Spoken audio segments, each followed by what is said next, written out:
राहुल जी के आने से निश्चित रूप से ज़बरदस्त प्रभाव पड़ेगा। हम सब बेसब्री से इंतजार कर रहे हैं। देखिए, इन लोगों को तो मीडिया हाइप चाहिए। विधानसभा में उन्होंने कहा विधानसभा से जांच कराए, आप किसी से जांच करा लें, क्या फर्क पड़ता है।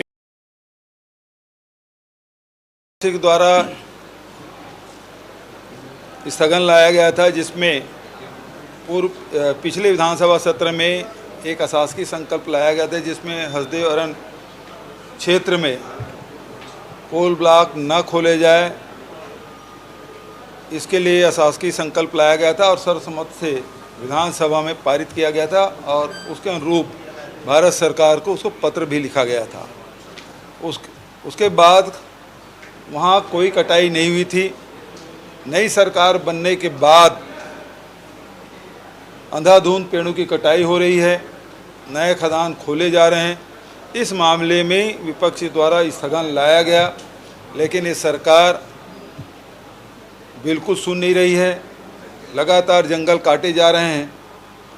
लोग चिंतित हैं अपने भविष्य को लेकर, लेकिन इसे अग्राह्य कर दिया गया और हम लोग इसमें हजारों आदिवासी परिवार उजड़ेंगे, लाखों पेड़ कटेंगे और सबसे बड़ी बात जो हसदेव बांध है, हसदेव बांगो बांध, वो पटेगा और जिससे चांपा, जांजगीर, शक्ति, रायगढ़, बिलासपुर, कोरबा जिला की सिंचाई प्रभावित होगा। आने वाले भविष्य में इसका बहुत बड़ा खामियाजा छत्तीसगढ़ के लोगों को उठाना पड़ेगा, चाहे किसान हो चाहे आदिवासी हो।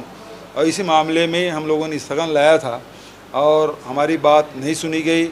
हम सब बेल में गए और सारे विपक्ष के सदस्य निलंबित हुए। राहुल जी के आने से निश्चित रूप से ज़बरदस्त प्रभाव पड़ेगा। हम सब बेसब्री से इंतजार कर रहे हैं।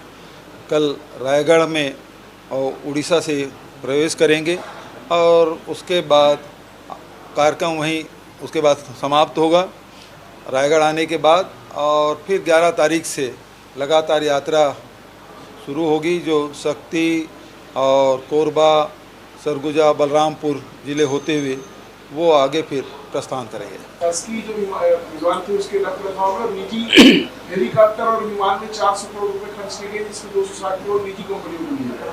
विपक्ष आरोप लगा, सत्ता पक्ष का कहना है कि आप लोगों ने दुरुपयोग किया शासकीय। उसके पहले भी जो सरकार थी, टेंडर प्रक्रिया पूरे देश में जितनी सरकारें हैं, वो चाहे विमान के हो चाहे हेलीकॉप्टर हो, किराए से लेती रही है।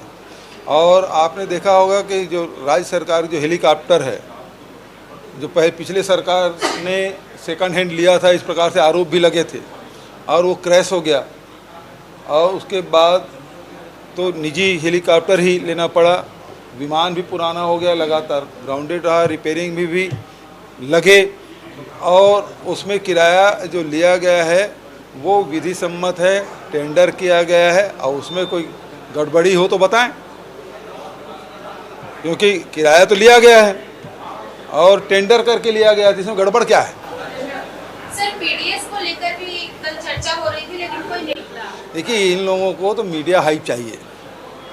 पिछली सरकार में हम लोगों ने उसके जहाँ कमी पाई गई, जितने दुकान है उसे चिन्हित किया गया, उसको नोटिस दिया गया, एफआईआर भी हुए और रिकवरी भी हुए। तो सारी कार्रवाइयाँ पिछली सरकार के द्वारा किया गया।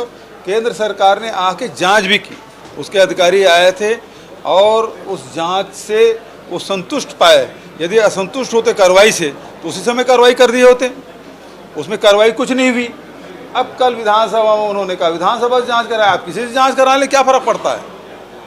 पिछली सरकार ने उसमें कार्रवाई की, एफआईआर भी दर्ज किए गए दर्जनों और रिकवरी भी की गई, तो दोनों कार्रवाइयाँ